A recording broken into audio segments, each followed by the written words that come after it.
Welcome to the Great Detectives of Old Time Radio. From Boise, Idaho, this is your host, Adam Graham.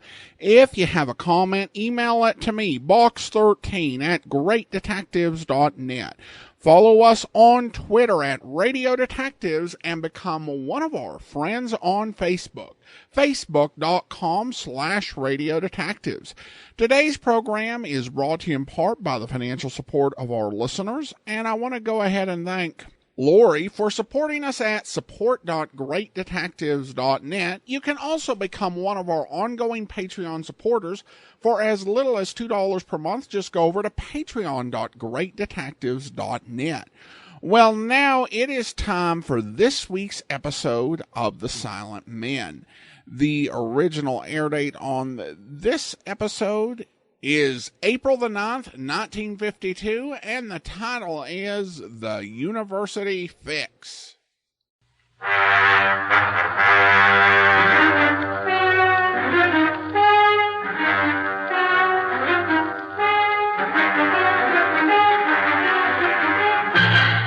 Douglas Fairbanks, Jr. in The Silent Men.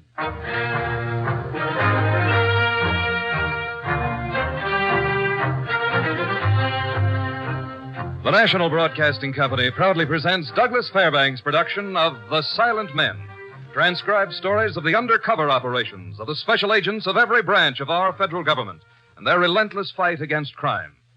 Now here is Douglas Fairbanks. The alarming increase in the use of narcotics among high school and college students has become a threat to American life. And the arch criminals of the century are those who sell and distribute this destroyer of youth. To put a halt to this insidious traffic has long been the aim of our Federal Bureau of Narcotics. This story is about one of the special agents and the part he played in the recent nationwide crackdown on dope peddlers and their unfortunate victims. The details I obtained from his divisional chief. In it, I assume the identity of Special Agent Alan Newhouse in the file case entitled The University Fix, in which only the names and places are fictional.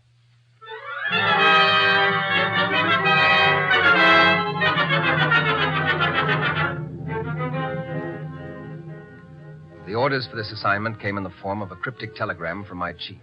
Report to Dean of Men, Dr. Paul Warner, Boyne University, immediately, it said. Nothing more. A 3-hour plane ride, and I was walking down the corridor toward the dean's office. I knocked on his door. Come in. Dr. Warner? Well, come in. Sit down. Thanks. I'm Alan Newhouse. Yes, I know. I've been told to expect you. You once held an assistant professorship in political science at Galesbury College? 7 years ago. Why? I wish to assure myself that you have the necessary background for your series of lectures here. Oh, wait a minute. Let's take it a little slower. What series of lectures here? On government. Political science A. Didn't you know? No. That's one of the things my chief neglected to tell me. For obvious reasons, I would have yelled my head off. I'm sure you won't disappoint the students, especially the co-eds. Oh. No doubt you have a pipe to go with that tweed suit of yours. Several. That's all. Your first lecture will be given in 2 days, Theater 17. You have no further instructions for me, Doctor? None? Or perhaps the name of someone I can contact. Now, if you'll excuse me. I don't understand. Good day, sir.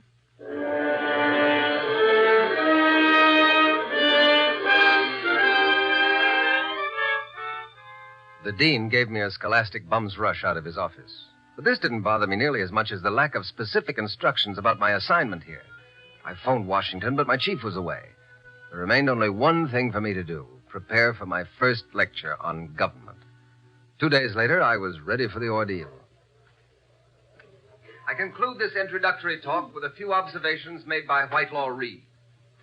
We have good warrant to expect from the scholar a freedom from prejudice. But for one minor fault, the lecture went very well.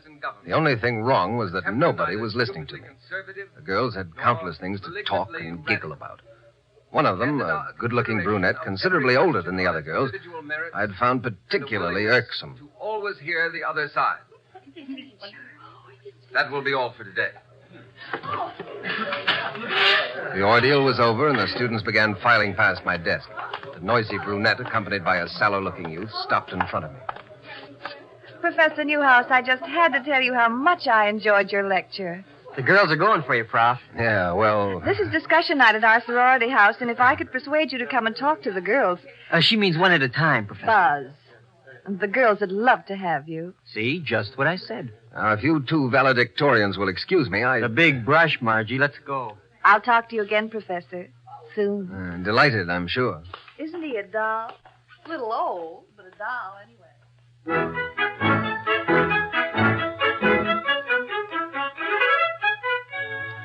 The brunette, her name was Margaret Pendleton, had evidently made me her project for the coming semester. I avoided her as well as I could, even to the point of rudeness. 5 days had passed, and I still had no inkling whatever of what my real purpose at Boyne University was to be. I was walking home from the library one night. It was a pleasant evening, and I stopped on the Oak Street Bridge to look down at the water. I heard some light footsteps behind me, but paid no attention to them. When they stopped and a woman took her place at my side, I was very much conscious of her presence. Without looking, I knew it to be Margaret. This is a beautiful spot, isn't it? It was. I've been trying to get you alone. I want to talk to you. About government? You don't like me very much, do you? Perhaps in a nightclub, something like that.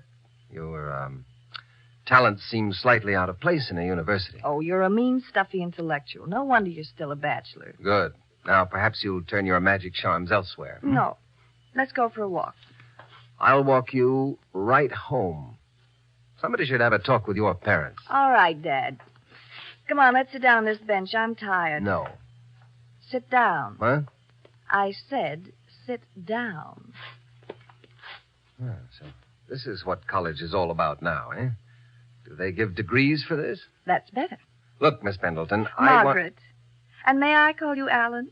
Or do you prefer Alan Newhouse, Special Agent, Federal Government? Well, how do you know that? Because I'm your contact. Contact. I've been trying to tell you that for 5 days.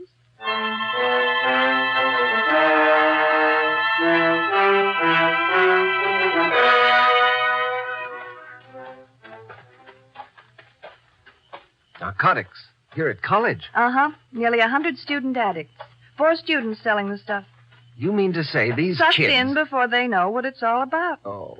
A couple of drags of marijuana, then a whole cigarette, all for free, at first. Then when it becomes a part of them, it starts costing. Uh-huh. How about the source of supply? Man by the name of Jimmy Beardsley. Then we're ready to close in. Good. No, not yet. We're after the top man. Now, that's where you come in. Right now.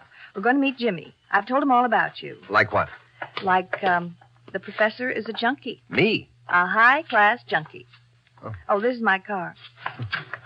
You'll get your supply from him. You know him pretty well? Well, he's a little more susceptible than you were to my, talents.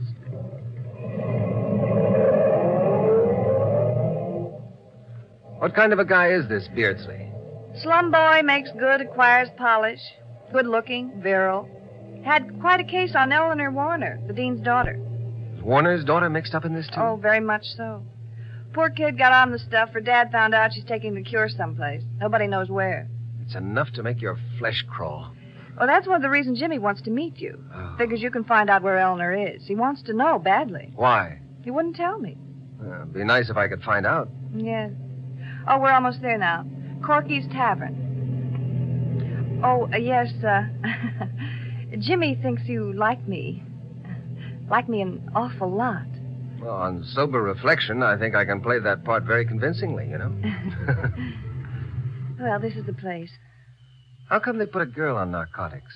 It's tough work. It's dangerous. Oh, I've managed reasonably well. Only one thing bothers me. What's that? Those lectures of yours. Ooh.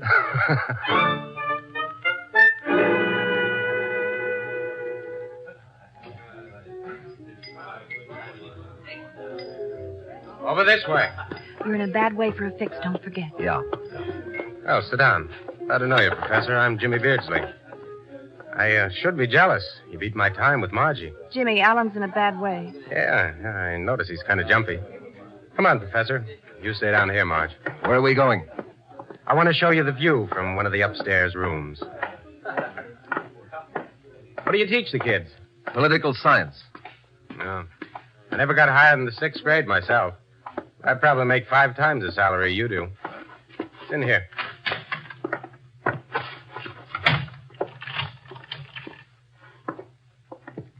Where is it? Where's what? You're jumpy, Prof. Relax. Give it to me. Give you what? You know what I want. Miss Pendleton told you. Oh, she just told me you were a nice guy. Are you going to supply me or not? Oh, boy, you got it bad. You're shaking all over. Let me out. I'll try someplace else. She told me that I you... know. Take it easy. I'm just kidding. Here's a fix. It's on the house. Thanks. That stuff's poison. How come an educated guy like you goes for it? Hey, take me. I come up the hard way, but I don't touch this stuff. You mind your own business. How do you like that? It's for free, and it's none of my business.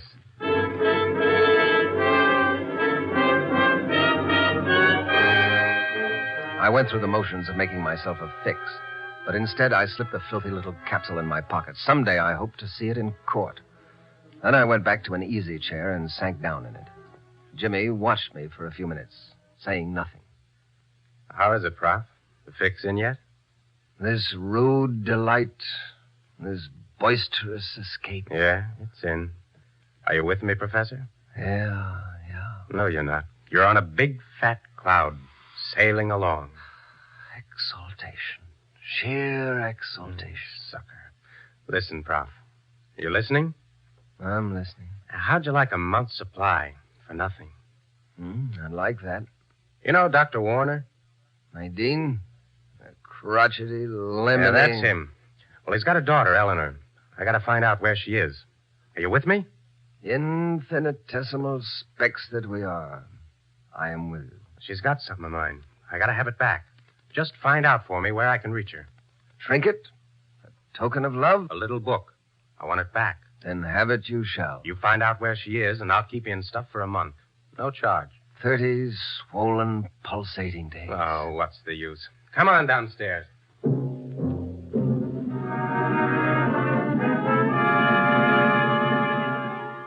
Eleanor Warner and the little book Jimmy wanted back loomed as 2 important items in the case. Next day, I tried to locate the girl without contacting Dr. Warner, but I failed. So that evening, I called on the doctor at his home. He ushered me into his study. I understand your lectures are quite good, Mr. Newhouse. You, came to borrow some books? No, sir. My reasons for being here are not academic. Really? I hope it's not my wine cellar. I have none. I should like to speak to your daughter, Doctor. My daughter? Of what concern is she to you? I'm a federal special agent. I'm aware of that. I'd like to question Eleanor. She's away, visiting relatives in another state. What state? It's no concern of yours. I've been sent here to conduct an investigation into the use and supply of narcotics in this university. And what has Eleanor to do with... Stop fencing, Doctor. Eleanor is an addict. How dare you? She may have some vital information for us. Where is she? It's a lie, a rotten, treacherous lie. You'll not help us? You feel you owe nothing to the hundreds of youngsters who may be next on the list? I owe nothing to anybody. Get out of here. Get out. I'll find her without you. Get out!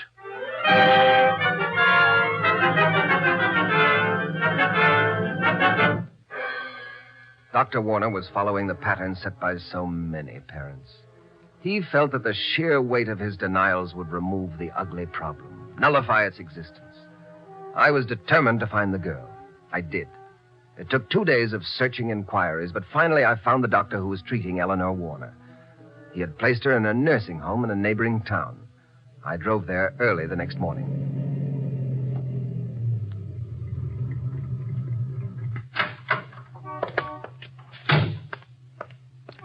I made my way up the steps of the Baxter Nursing Home.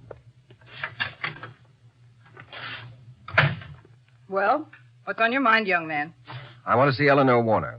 Nobody here by that name. I happen to know different. Her doctor told me she was Doctor here. or no doctor, no one gets in to see that poor kid. If I've got to throw you out to stop you, I can do it. I won't argue that point. I've done it to bigger and tougher than you. No doubt. In this case, you won't, though. Who says I won't? This does. Read it. Federal special agent. That throws a different light on things, does it? Yeah. Come with me. I don't know what good she'll do you, mister. She's sick. Very sick. Locked up? She's been like a crazy person for near 3 weeks. We've been cutting her down, and it's been tough. She'll tell you anything to try and get to a fix. She'll say we're torturing her. Anything. Don't pay no attention.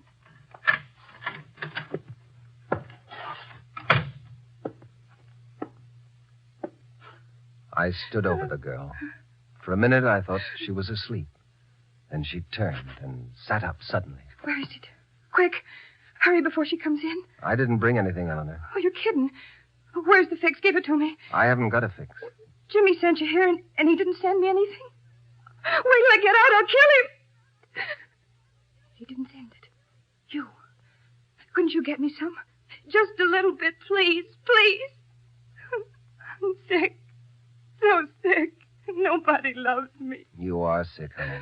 But lots of people love you. Who? Does Jimmy love me? He said he did. And then he won't help me. Does my father love me? Sure he does. He hates me. He's hated me since the day I was born. I'm no good, and my father only likes good things. Good marks in class, good dates, everything good, or he wouldn't talk to me. Once he didn't talk to me for 3 weeks, and you know why? Go on, ask me why. He loves you, Eleanor. Some people just Because can't. I spilled the coffee. He didn't talk to me for 3 weeks. You just rest for a minute and I'll then... never rest again, never. Who sent you? Jimmy. He wants his little book, doesn't he? Have you got it, Eleanor? Sure, I've got it. Does Jimmy want it? I do, too. Where is it, honey? I won't tell you. I won't tell anybody but Jimmy. Is it at home? But where at home? That's the clever part of it. Oh, yes. I'm clever. Don't think I'm not. Nobody'll ever think of looking for it where I hid it. Is everything still in the book? All the pages? Yes, all of them. But nobody'll ever find it. My father... What about your father? Nothing. Nothing about my father. He's a great man, my father is. Oh, I've got a terrible yen, terrible. Just give me a little bit, just enough to... I've got to leave now, Eleanor. Will you tell me where I can find the book? Send Jimmy. I'll tell him. He should have known I wouldn't tell anyone else. The nurse has got some. I know she has. You just sneak up on her quietly. Very quietly. I'm going now. You'll come back? Maybe if you ask her nicely. I'll see you, Eleanor.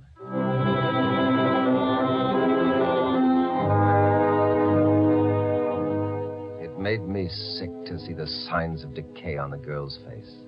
The convulsive twitchings, the irrational stream of talk. An 18-year-old kid lost to society, lost to herself, and for what? So Jimmy could make 5 times the salary of a university professor. When I got back to my room that night, I found someone waiting for me. My fellow agent of the very necessary opposite sex, Margaret Pendleton. Well, it's about time you got back. What won't these college girls think of next? Breaking into men's rooms and... Well, when the man involved is a harmless old agent, it's fully acceptable, you know. Ouch. Did you see the girl? Yeah. And all the way home, I've been trying to figure out how a guy like Jimmy could get within 20 feet of her. He's good looking, dangerous. What more does a college professor's daughter want? I'll never understand it. No man would. What about Jimmy's book? She's hidden it somewhere. In her home. Wish I knew what was in it. I think I do. Records, names of suppliers, customers, things Why like would that. he give it to Eleanor? It's a sort of insurance policy for those guys. That's his hold on his boss. Get tough with me and the records show up. Get it? Well, I hope you're right. This thing's moving fast now. Yeah. Jimmy's going to make you a proposition tonight. What kind of proposition? Taking over here, handling the pushers, collecting. I'm supposed to sound you out on it. How am I doing? Fine. With your setup on the faculty, it's a natural. Well, where do you fit in? I've been telling him we'd work it as a team. Well, sounds logical. We do go pretty well together, don't we? Hey, is that a blush creeping up over that color-proof cheek of yours? You're dreaming. Oh, well, these things happen, I'm told, even to old and harmless special agents. Well, back to the matter at hand, please. If you're interested, we go see him tonight. Where? Same place, Corky's Tavern. Kind of wish you weren't going along. Why? At this stage of the game, anything can happen. Does this rate a clean shirt? Not half as much as a clean 38.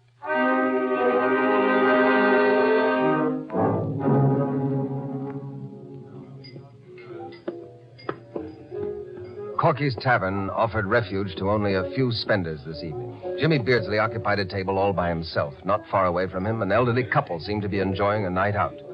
When Jimmy saw us, he waved. Sit down. Thanks. This joint makes good spaghetti.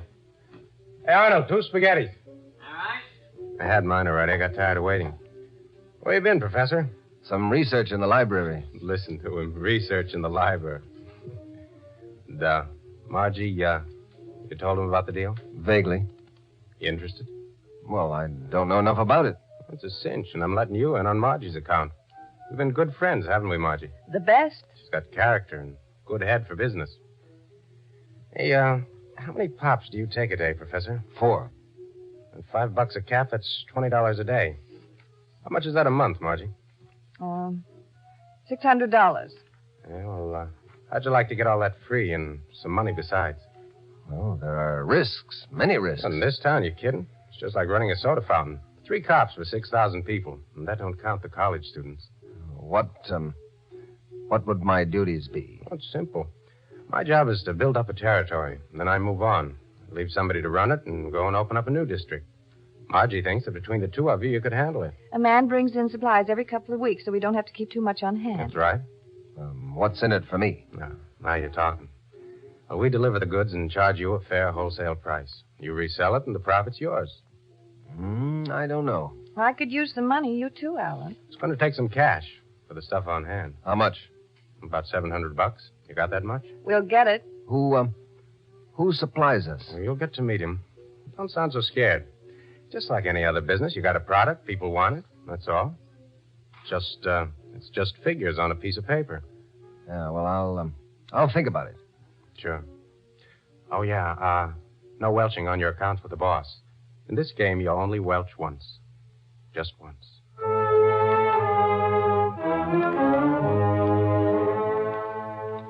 An agent develops a sense of timing that any comedian might envy.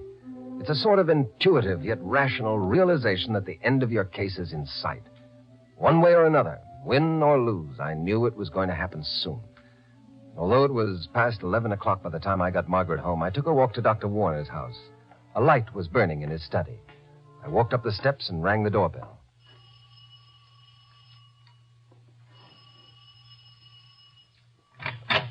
Who is it? May I come in for a minute, please? Newhouse. What do you want? I must talk to you. Well, come in. What is it, this time of night? It's quite urgent. Sit down. Thanks. I hope you had better sense than to come here to find Eleanor's whereabouts. My feelings on the matter are still the same. I've already seen Eleanor. You've seen her? At the Baxter nursing home. You had the nerve, the gross indecency? My assignment made it necessary for me to talk to her. Then why are you here? To gloat? She has hidden in this house a book given her by the man responsible for the narcotics traffic here. I want to find that book. Did she tell you where she hid it? Only that it's here. Somewhere. And what do you propose to do? Look for it, of course. I forbid it. Then I shall go to the police and come back with a warrant. You would do that? Yes. I've given my whole life to the girl. You've given as much as you could spare. And that wasn't enough. You have no right to say such things to me. You are obstructing justice. Sheltering murderers. Murderers? Those who nearly destroyed your daughter and hundreds of other young men and women. Shall I go and bring back a search warrant?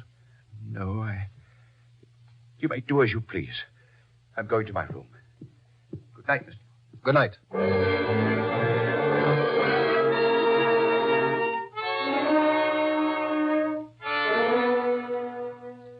I found the little black book all right. Tucked away in one of Dr. Warner's books. And as I had hoped, it was the record of Jimmy Beardsley's activities. Lists of shipments, their value, dates of delivery, and the names of the consignees. It was written in a clumsy sort of code, and I knew our Washington office would have no trouble converting it into the kind of evidence an agent dreams about. It was nearly 3 o'clock by the time I got to bed, and it seemed that I had only just fallen asleep when my telephone rang. Hello? Wake up, Professor. It's nearly 8 o'clock. What is it? I found out last night that I got to leave town sooner than I thought. So I want your answer. Yes or no? I said I wanted a couple of days. I know, but it worked out different. I want to talk to Margaret. All right, talk it over with her, and if you're in, bring the money, the cash, to the Fairview Trailer Park. What time? Be there by 11 or don't bother coming at all. All right.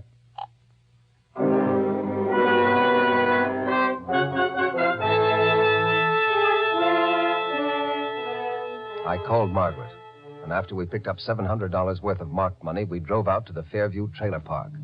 Earlier, I'd alerted the local police and asked them to stake out the whole area. You turn down this road. You know, it's hard to believe it's almost over with. Yeah, the arrogance of the guy. Phones me to come and make the deal. As if it's an ordinary business transaction. That's what beats me. Yeah. Oh, there he is, waiting for us.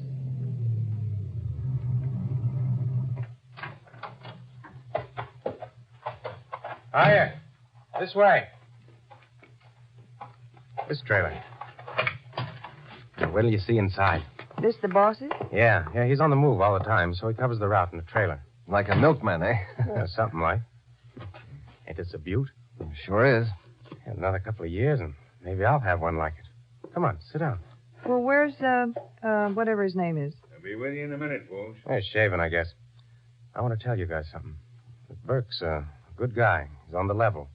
He runs 3 whole states, and if he likes you, you're in. Oh, thanks, Jimmy. Thank you very much. Oh, here they are, Mr. Burke. Professor Newhouse and Margaret Pendleton. Yeah, very pleased to meet you. Haven't I seen you someplace before, Mr. Burke? Probably last night at the tavern. Oh. I was looking you over. And what conclusion did you come to? I think we'll do extremely well together. I believe you have $700 for me? Yes. Here it is. That's all there is to it? Mr. Burke will call you every couple of weeks, Professor. You tell him what you want. And, where do I get the supplies? Right here, in my trailer. Isn't it a little dangerous? It's a little jumpy, Mr. Burke. If there's any danger, I'll be the first to know it. But if I phone you, that means everything's all right. Of course, you'll take the normal precautions. Next time you come for supplies, it should be at night. Yeah, well, I guess that's all. Now, if you'll give it to us. All right. These 2 packages. Well, there's some combination, Mr. Burke. You give him time, and this will be a $2,000 push. I shouldn't be surprised. I'd better go now. I have a class in an hour. Don't that kill you? He has a class in an hour. Well, take it easy, Marge. You too, Prof. That's it? Yep, that's all we need. Cops? Yeah. Okay, boys, take 'em.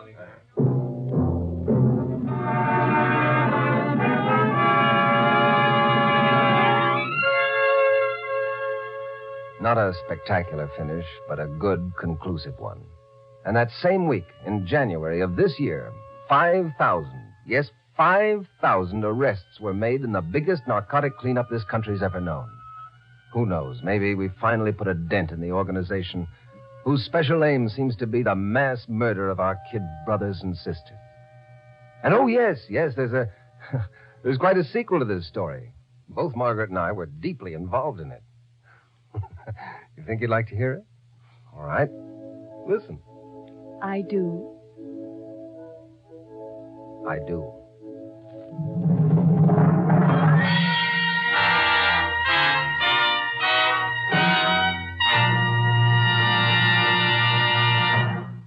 This is Douglas Fairbanks again. The roundup of the University narcotics ring closes another chapter in the distinguished chronicle of our silent men, the special agents of all branches of our federal government who daily risk their lives to protect the lives of all of us.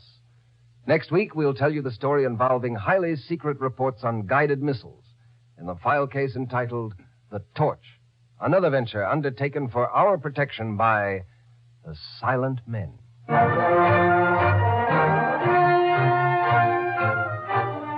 The Silent Men is produced and directed by Warren Lewis. The file case, The University Fix, was written by Lewis and Rusoff and transcribed in Hollywood. Only the names and places were fictional. Featured in our cast were Mary Jane Croft, Bill Johnstone, Lynn Allen, Paul Richards, and George Peroni. Your announcer is Don Stanley. Douglas Fairbanks is currently presenting Betty Davis, Gary Merrill, and Emlyn Williams in the motion picture Another Man's Poison. Listen again next week and every week to other exciting cases involving the law enforcement adventures of the special agents of our federal government. For they are the Silent Men. As clearing road conditions throughout the nation beckon the Sunday pleasure driver out onto the highways, once again the National Safety Council sounds the warning to all motorists to drive safely. Follow the example of the men who make their living on the highways of the nation, the truck drivers. They drive carefully and courteously because they are taught to drive that way. They know that careful and courteous driving will keep them alive on America's highways. Be courteous and careful when you drive. Don't chisel in traffic. The life you save may be your own. Follow the campaign of the next president on NBC.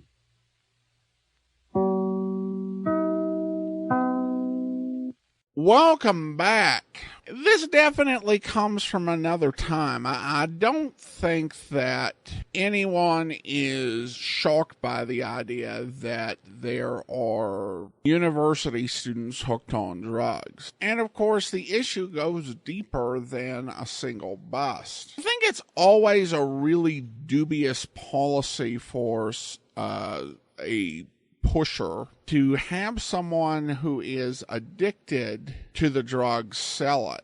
But there are enough stories that indicate that whether it's a good practice or not, there are plenty of drug syndicates that do it at their own risk. Now we turn to listener comments and feedback. And we have a great email from Jay regarding the episode Murder in Vienna. And he writes, I've been enjoying The Silent Men, but I thought the plot of Murder in Vienna was so full of holes I couldn't resist writing. The notion that the murdered agent would not have told anyone about his investigation or even made notes is implausible to say the least, especially after an attempt was made on his life. Similarly, is it plausible that he would choose to drive himself and his friends through the Russian section in the dark after someone, presumably Russian, tried to kill him? Would the two agents really confront Elsa in a Russian-controlled hospital right in front of the murderer without any plans to get her to safety? The biggest scandal in the investigation was supposedly that prominent U.S. citizens were involved. But this plot line is completely abandoned, which brings me to my question. Are these episodes actually based on true stories as claimed? You mentioned the similarities to another podcast, made me wonder if they are fictional but presented as real for greater impact. And thanks as always for all of your hard work. Well, taking these in order, I guess, regarding him, it is weird that he would not keep notes anywhere. That seems like a really ill-advised practice. I think one thing that you do have to keep in mind is even if a series is using a real-life case as its base point, it may change details for dramatic effect and things like that. I do think that he might have been hesitant to share, not knowing who he could trust to get to make sure that they didn't send information back to the prominent American. If I recall the episode correctly, their stumbling into the Russian zone was a bit inadvertent. They kind of realized they'd done it after they'd done it. I mean, I guess probably the part that's a little bit more unbelievable to me would be that the Russians would be like, okay, let's just wait and see if they happen to stumble into our zone. The agents confronting Elsa in a hospital without plans to get her to safety, I think the challenge that they face is really the whole occupation of Vienna was it was a multinational occupation with at least token cooperation. And, I don't know if they could have expected to get anything else out of Elsa. in the hospital, but because she was in the Russian hospital, their options were limited. So that part I find believable. Regarding the prominent American, the agent who died with that information, so they were not able to reconstruct that aspect of the case. I guess from a writing perspective, it would have been nice if they had brought that up or acknowledged that they couldn't capture the Americans or find out who was behind it. But I guess that interfered with how they were wanting to end the episode. Now, as to the question of whether it having been on the episode of Federal Men made it less likely to be true, I would think, I tend to think that it is likely that the same event or similar events were used as the basis for the case history that was presented on both programs. That will happen sometimes when stories are based on a true story, is that you have, multiple episodes based on the same true story. But I would lean towards the idea that the basis of the story might be true. There are a lot of details that I would imagine get changed for dramatic license and for other reasons. But thanks so much for the question, Jay, and I'm glad you've been listening. Well, now I want to go ahead and thank our Patreon supporter of the day.